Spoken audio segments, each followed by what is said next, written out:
Imagine a doctor's office.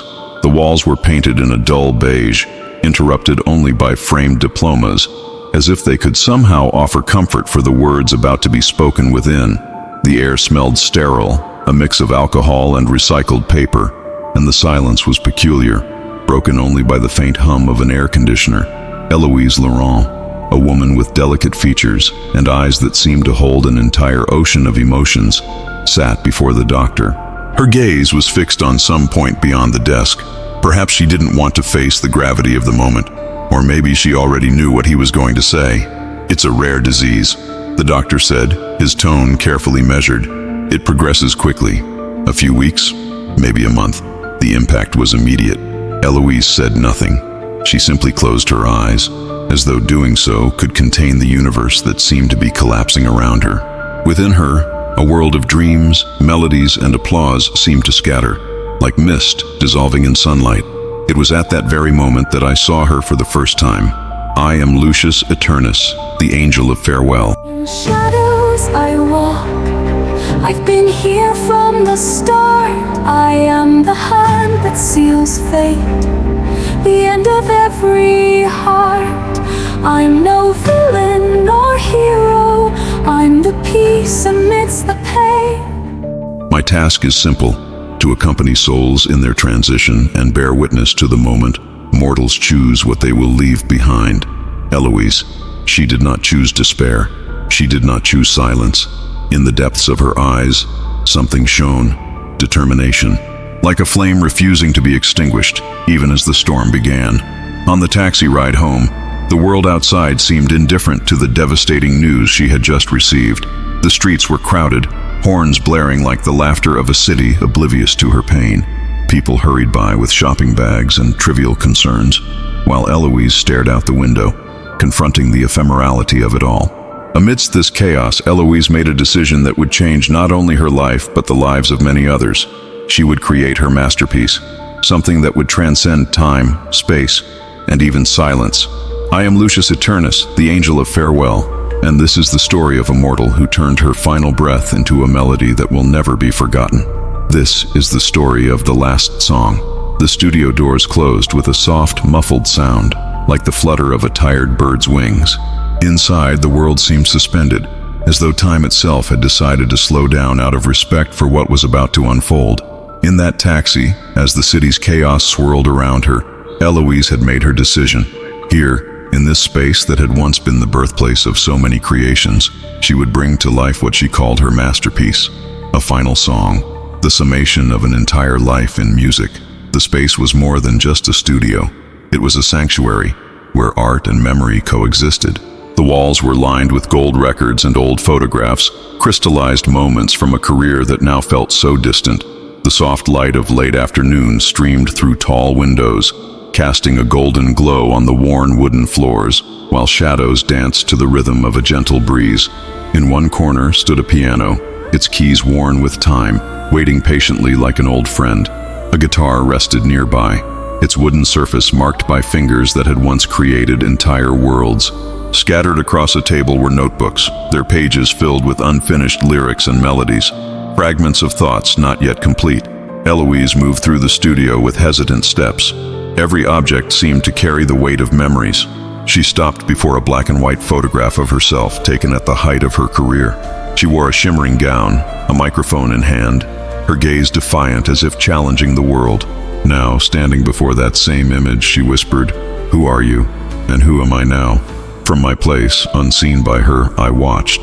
There was something different in her questions, something I didn't often hear. It wasn't just fear, it was curiosity, a yearning for meaning. When she sat on the piano bench, she hesitated for a moment, her fingers hovering above the keys like hesitant birds. The sound that emerged was timid, almost a whisper, but as she continued, the notes grew stronger. Each touch seemed to open a door to the past. Eloise, a skinny girl with unruly hair, sat on the steps of a modest street, clutching a battered guitar. Her fingers fought against the strings, but she smiled. It was the smile of someone who had found something precious, a voice the world had yet to hear. Later, the young Eloise stood on a small stage lit only by the raw light of a dingy bar. She sang to a distracted crowd more interested in their beers than her music. But in that moment, her world was there, in every note that left her throat. These memories surfaced and blended with the notes taking shape, but the present was there too, cruel and unrelenting. The rough sound of her breathing and the tremor in her hands were constant reminders of the battle she was fighting. The music seemed to slip away, like sand through her fingers. Eloise pulled back from the piano, rubbing her eyes with frustration. "It's not enough," she murmured. But then she returned to the piano, and something had changed. It was no longer a quest for perfection. It was a quest for honesty, and with that the music began to take form. I, Lucius, watched in silence, feeling something rare. It wasn't just admiration. It was a kind of reverence. Eloise was facing the kind of struggle that defines what it means to be human, to transform pain into art, and so she began her journey. The early hours of the morning crept in slowly, wrapping the studio in a quiet darkness. The world seemed to slow down, as if even time itself was paying its respects to what was about to unfold. Eloise sat before the microphone, motionless, while the air around her pulsed with the invisible anticipation of the moment. The notes born during her journey of composition were now complete. The pages scribbled with effort, and tears lay before her. But the music was not just written, it was felt. At the center of the room, the microphone seemed to wait for her, illuminated by the warm glow of a spotlight. The piano keys shimmered softly, like pearls worn down by time, and the guitar, perfectly tuned, rested nearby like an old confidant. Yet Eloise hesitated. She held the paper with the song's lyrics. The words carried weight, as if they were a promise to the world, or to herself. "I can't fail," she murmured, her voice already hoarse, her breath uneven. It was at that moment that something changed. A subtle, almost imperceptible presence began to take shape in the studio. First, she felt a chill run down her spine. Then, before her, I, Lucius Eternus, became visible for the first time. Eloise's eyes widened, the paper slipping from her trembling hands. She gave a small start, leaning back on the bench, her breathing quickening. "Who are you?" she asked, her voice steadier than she expected. I didn't move, maintaining my calm and observant posture. "I am Lucius Eternus," I said in a low, serene voice, "the angel of farewell." She furrowed her brow, still not comprehending. "Farewell? What do you mean by that? Are you here to take me?" "Not yet," I replied, my voice resonating softly in the space, like a whisper carried by the breeze. "Today, I am merely a witness. Your farewell has not yet arrived." Eloise remained still, her eyes studying my presence as if trying to decide whether I was real. Then, something in her expression shifted. The initial shock gave way to a quiet curiosity. "Then why are you here?" she asked, crossing her arms as if to challenge me. "To bear witness," I said, stepping closer, "to the courage that so few possess when facing the end. What you are about to create is greater than you realize." She hesitated still, but her determination, always burning faintly, flared to life once more. A faint smile formed on her lips. "Then listen," she said, adjusting her headphones. The first notes of the piano filled the space, delicate, almost hesitant, but imbued with a truth that demanded attention. Then, her voice emerged, fragile, broken, but extraordinary. Every word seemed to be pulled from the depths of her being, as if her soul was stitching the melody together as she sang. There was no technical perfection. The illness had stolen that from her. But there was something greater, sincerity. As she sang, the studio seemed to fill with shadows that felt alive. Flashes of her life took shape on the walls. Her humble childhood, sitting on the steps with a battered guitar. Her first stage, lit only by the harsh glow of a small bar's lights. Lonely nights in hotel rooms.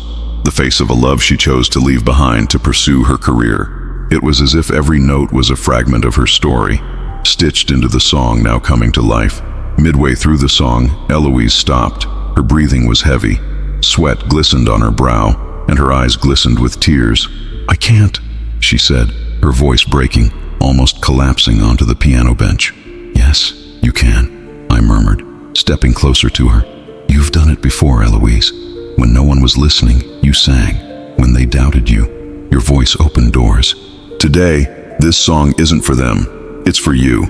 She looked at me, her eyes tired but resolute. It wasn't gratitude that shone in them. It was something greater.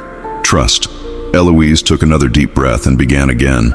This time, her voice rose, still hoarse but powerful. The fragility now seemed to be a part of the music, making it unique, almost sacred. When she reached the final note, the studio felt enveloped by something indescribable, a greater presence, unseen but palpable.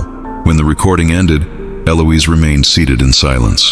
The room was dark, except for the gentle light that still illuminated her. "I did it, didn't I?" she asked, her voice almost childlike.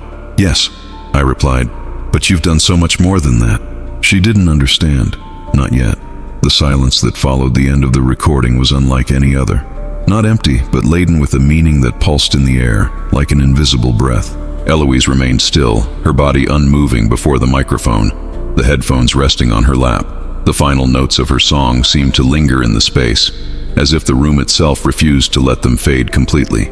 The warm glow of the spotlight illuminated her face, tired yet serene. "This is it, isn't it?" she asked without moving. Her voice was hoarse, but there was a tone of acceptance. "My farewell." I rose from where I stood, walking calmly toward her. There was no more invisibility or mystery. I, Lucius Aeternus, approached her, as tangible as the piano by her side, or the paper in her hand. Eloise lifted her eyes, studying me carefully. There was curiosity in them, but also a tranquility that few managed to summon when faced with the unknown. "So, it's you." She finally broke the silence. "The angel of farewell."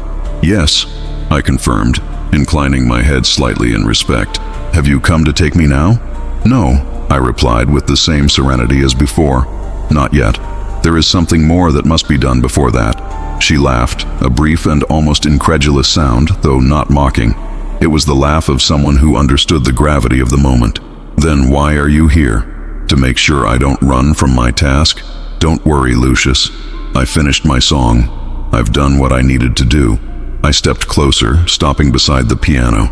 I lightly pressed one of the keys, letting a soft sound fill the room. "Eloise, what you did today is so much more than just finishing a song. You've built a bridge between what was and what will be." She tilted her head, her eyes narrowing slightly as she weighed my words. "What do you mean by that?" I sat beside her, something I rarely do. It wasn't necessary, but for her it was a gesture that offered a semblance of comfort. "Many believe that a farewell is the final note of a life," I explained, my voice low but steady. "But it isn't. A farewell is the space between the sound and the silence. It's where memories live, where they continue to resonate for those who remain." She said nothing, instead looking down at her hands, her fingers still marked by the effort. She seemed to be absorbing the weight of my words, searching for deeper meaning within them. "My music. Will it be enough?" she finally asked, her voice trembling slightly. "Do you believe it should be enough?" I returned the question, a faint smile on my lips. She sighed, resting her face in her hands for a moment. "I wanted to leave something that said everything I never could, something that would speak for me, that would say, 'Thank you, forgive me, I love you, and goodbye.'" I moved a little closer, observing her with quiet respect. "Then you've left exactly what you needed to." The space around us seemed to breathe more calmly now. Eloise lifted her eyes again, this time without hesitation. "You've seen many farewells like mine, haven't you? Each one is unique," I replied sincerely. "Each with its own weight, its own beauty, but few with the clarity and courage you've shown." She laughed again, but this time there was a hint of melancholy. "Courage, Lucius? I was afraid the entire time. Afraid of not being enough. Afraid of disappearing without leaving anything behind." "Everyone feels fear, Eloise," I said, my voice gentler now. "What matters is what you've done with it." She nodded slowly, a faint smile appearing on her lips. "So, what happens now?" I stood, returning to my usual place as an observer and companion. "Now, you rest. Your music will take care of the rest." Eloise closed her eyes for a moment, taking a deep breath. When she opened them again, there was a peace in them that hadn't been there before. Eloise Laurent's farewell was a quiet one. Just days after completing the recording, she took her final breath in the same studio where her music had been born. There was no audience, no speeches, only the lingering presence of the notes that seemed to still inhabit the space, like an invisible memory. And then, her song found the world. The posthumous release of The Last Song was met with a mix of surprise and reverence. Critics hailed it as a raw and emotional masterpiece, a farewell that carried the weight of an entire life in every verse. But the true impact came from the people. The first story arrived in the form of an anonymous post on social media. A teenager in a short and hesitant message wrote, "I was about to do something terrible.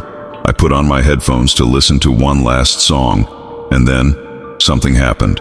It was as if she was there with me, holding my hand. I cried, and I stopped." The words were shared and read by thousands, a simple testimony that seemed to be just the first of many.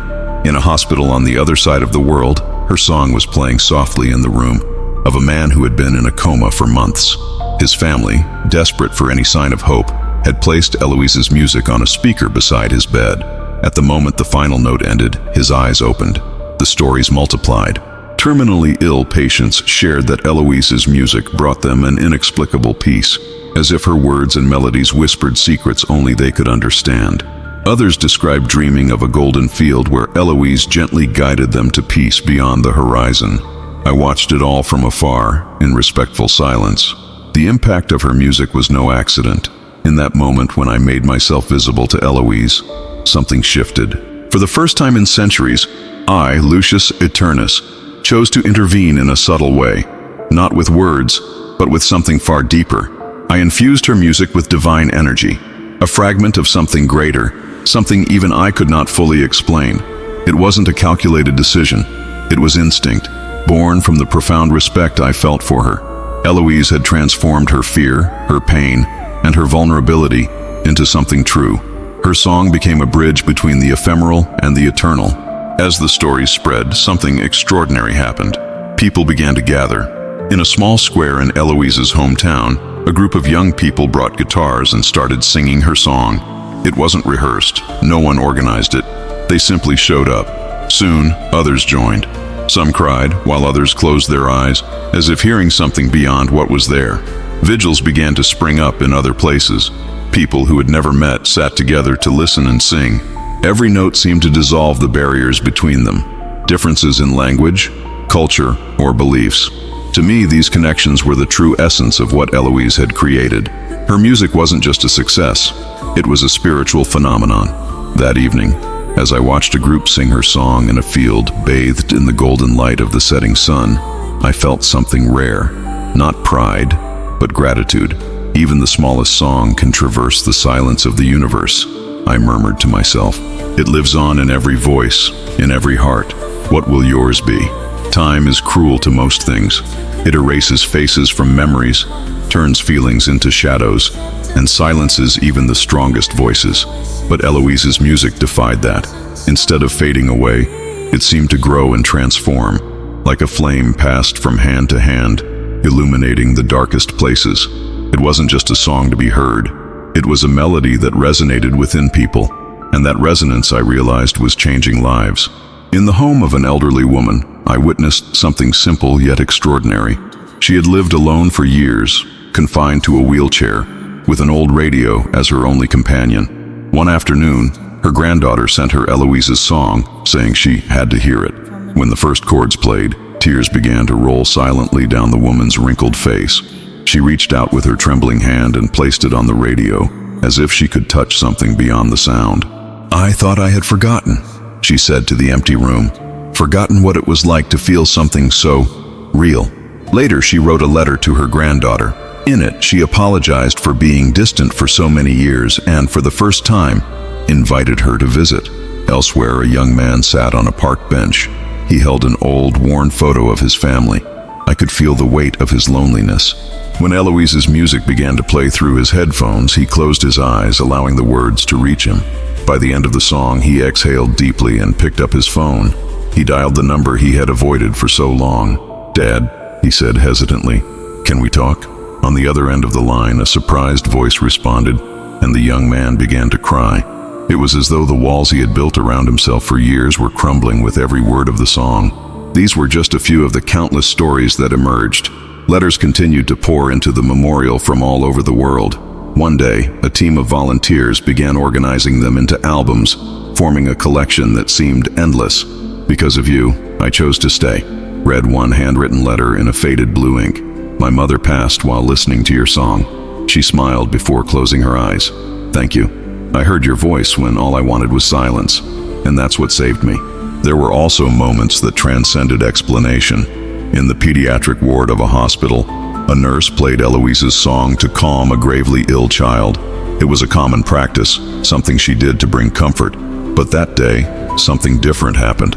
The boy, who hadn't spoken in weeks, took her hand and whispered, "She's singing to me, you know. She said I can sleep peacefully." The nurse froze, her heart pounding. At the studio, now a memorial, a young couple walked in with a baby in their arms. They placed a note on the desk where Eloise used to compose. It read, "Her name is Eloise. She was born today. We thought you'd like to know that your music brought her to us." As all this unfolded, I, Lucius Eternus, watched in silent reverence. It wasn't the kind of interference I usually made, but there was something special about witnessing the impact Eloise had left behind. She hadn't just touched lives, she had transformed them.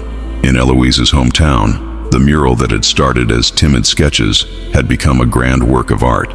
Artists from all over came to contribute, each leaving a piece of their own story. At the center, Eloise's image shone like a star, surrounded by phrases taken from letters. "A goodbye is not the end. You gave us strength to carry on. My life will never be the same." In the square, children played as parents sang her song. Young people brought guitars, playing the melody together, as if it were a collective prayer. On a quiet night, I walked along a hill beneath a sky dotted with stars. There I saw a scene that felt familiar but no less moving. A young woman sat on the grass, an open notebook on her lap and headphones over her ears. Eloise's voice filled the silence as she wrote. Her strokes were hesitant at first, but soon gained confidence. I approached, unseen, and watched. Tears glistened in her eyes, but they weren't born of sadness. They were the tears of someone who had found courage. She closed the notebook and looked up at the sky, as if seeking permission from the stars. Then, with a soft smile, she began to hum the melody to herself. When I finished watching that scene, I turned my gaze to the sky, where the stars shone like tiny pulses of light in the infinite. And then, I spoke as if the universe were listening. We all leave something behind. Some leave scars, others memories, but few leave what Eloise left, proof that, even in the face of the end, the human soul has the capacity to create beauty that transcends time. Her song wasn't just a goodbye. It was an invitation for the world to feel more, to love more, to be more. Now tell me, what will your song be? How will you use the time you have to leave something that endures beyond you? I am the dance of the eternal, the final breath, the subtle touch that brings an end to death. I am